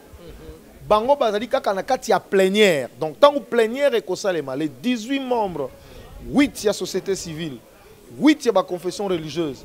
Nani rapporteur au asali bazui na appel d'offre. Na Kester au asali agent à outil à service de l'État parce que mbongo zali ya ba congolais. Ba détaché yekuna na seni pour ça na musala wana avec le 6 délégués à ba parti politique ba salinali 23 membres ya plénière. On aurait résolu la problématique ya ba chaque conscience ya président en CENU mais bitumbo et ça entre les confessions religieuses pour ba kopona mokambe ya seni. Innovation à Mounene, comment est-ce qu'ils vont fonctionner? Il n'y aura pas un président président likolo na bato nyonso oya kozana pouvoir likolo na bango nyonso. Tolobi gestion stopé présidence et kosalema de manière rotative, c'est-à-dire ba oui confession religieuse ba délégué na bango ba manda kosala mandat ya 3 mois rotatif pour bango nyonso basa na contrôle ya koyeba nini kosalema kuna. Et puis deuxième innovation ou troisième innovation à Makasi Zali secrétariat national technique wana. Oye comment les tout puissants sika ba fabriquer ba résultat tolobi toko panza yango toko segmenter yango. Pas de président super puissant, pas de secrétaire national super puissant, 3 départements. Moko chargé dans la question logistique, Moko chargé dans la question d'opération électorale, Moko chargé dans la question administrative, de façon que tout est fonctionnalisé. C'est comme ça on dit en management moderne, fonctionnaliser Seni Nabiso. Et puis, pour maintenir un certain nombre de commissions, 8 commissions au total, ils allaient charger dans l'opération électorale, et les 8 commissions vont être chapeautées par un président qui est un des délégués de la confession religieuse et puis assisté d'un délégué de la société civile. Donc voilà ma proposition au Tosali, Banamboka Sengri Bayo Kayango de façon que tu es dépolitiser Seni. Tout ça là, ezali série à Bamakita, oyo biso la muka torobanda kosala. Lelo toyena nous boye pour totalisa bango que tozali na ligne rouge à ne pas dépasser. Ligne rouge yango ezali boni, ligne rouge ezali décembre 2023. Na yango pona lelo, sujet moko ezaki lelo, totalisa bino loi portant fonctionnement et organisation ya Seni. Pona nini mobeko wana pe se kotambulisa ya Seni. Totalisi ke mikolo nyonso l'équipe mbula nyonso tozala na Seni awa. Kobanda na CEI ti lelo to kokoma na Seni ezali obe loboko ya politique muto eko kamba. Loboko ya politique eko kamba ba otalisa biso keze eloko ya appui ya démocratie. Menzoka lokuta okotala na kati 80% ya ba personnel nango nyonso bazali ba politique. Oyo batikali obe 20% ya société civile. Yango lelo présidium ya Lamuka kokamata président Martin Fayulu mwana mboka le président élu kolandisama na mwana mboka Adolphe Mozito bakanisi makanisi na bango boye balobi Seni lelo il faut to kamata ba réforme to sala et na ba réforme wana il sengeli na biso société civile azwa yango mobimba obe biso ba politique to ya na 10% na bongo nde tokozwa na maponomi ya kitoko et puis na o etali makambo etali recensement maman bande konangai recensement za question o ezo lié vie ya mboka mobimba ekoki ko kamata te décision ba kamata ngo na batu moko na 10e rue moto moko na 10e rue akanisa makanisi na ye bango nyonso bakamati bayebisa biso ke to sengeli ko kende na maponomi ya 2023 obeka kasoki basaleli biso recensement biso tolobi te recensement bako recenser banani bako recenser banani mboka ezali mabe mboka ezali mabe kisasa ezali république démocratique te biso toboyi recensement te il faut tozana bango d'accord comme principe il y a recensement tondimi mais yango te bako conditionner maponomi ya 2023 ozomona esika mama likambo ezali tokomona bango mwana mboka mususu ana etando munene utaki oleka kaka bato ya 10e rue au cadre alobi yango tout que soki tosali ba recensement te maponomi ekozala te tolobi te etali biso te et puis bango bakoyebisa biso ke voilà sikoyo nde kisalume banda kalo boye 2 ans basali na mboka oyo bakamati pouvoir ya population babotoli bavandi nango 2 ans bongo lelo nde bakoyebisa biso ke basali eloko te sikoyo nde be mosala elingo banda biso tolobi te yango mwana mboka Martin Fayulu alobi soki élection na 2023 esalemi te bakokuta biso be na nzela na bango bakokuta biso na nzela bakamata basala oyo esengeli me biso obe na bango target ezali à ne pas dépasser élection 2023